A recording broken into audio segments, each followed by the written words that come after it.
ভারত ও পাকিস্তানের অন্যতম প্রধান নদী চেনাব পাঞ্জাব অঞ্চলের বড় পাঁচ নদীর একটি। হিমালয় পর্বতমালার উপরিভাগে ভারতের হিমাচল প্রদেশের লাহাউল উপত্যকায় উৎপত্তি চন্দ্র ও ভাগা নদীর। দুই নদীর উৎসমুখের সঙ্গমস্থল চেনাব, যেটি জম্মু কাশ্মীর থেকে পাঞ্জাব হয়ে প্রবেশ করে পাকিস্তানে। জম্মু কাশ্মীরের পেহেলগামে ২২ এপ্রিলের সন্ত্রাসী হামলায় ২৬ পর্যটককে হত্যার ঘটনায় পাকিস্তানকে তাৎক্ষণিক অভিযুক্ত করার পর প্রতিবেশী দেশটির সাথে সিন্ধু পানি বণ্টন চুক্তি স্থগিত করে ভারত। বন্ধ করে দেয় চেনাব নদীর ওপরে অবস্থিত সালাল ও বাগলিহার পানি বিদ্যুৎ কেন্দ্রের বাঁধ। এতে পাকিস্তানে চেনাব নদীর পানিপ্রবাহ নেমে যায় রেকর্ড সর্বনিম্নে। ৭৮ কিলোমিটার দূরত্বে অবস্থিত সালাল ও বাগলিহার বাঁধের স্লুইস গেটগুলো বন্ধের ফলে চেনাব নদীতে পানি কমে গিয়েছিল ৬১%।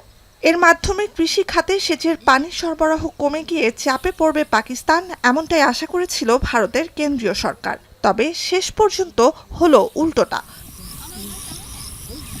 বাঁধ বন্ধ করতে না করতেই জম্মু কাশ্মীরে ভারী বৃষ্টির জেরে বৃহস্পতিবার ফের বাঁধটি খুলে দিতে বাধ্য হয় ভারত সরকার। চেনাবে পানির উচ্চতা বাড়তে থাকায় ভাটি অঞ্চলে বন্যার আশঙ্কায় এ পদক্ষেপ প্রশাসনের।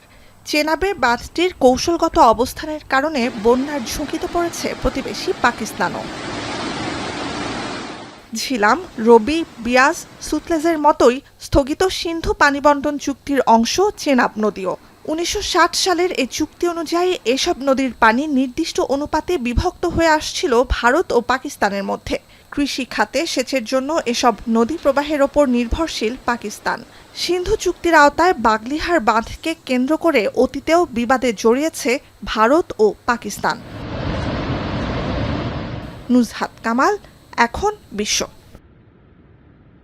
লিলি হালাল বিউটি সোপ, বিএসটিআই কর্তৃক সনদপ্রাপ্ত দেশের প্রথম হালাল বিউটি সোপ। দীপ্তিময় উজ্জ্বল ত্বকের জন্য।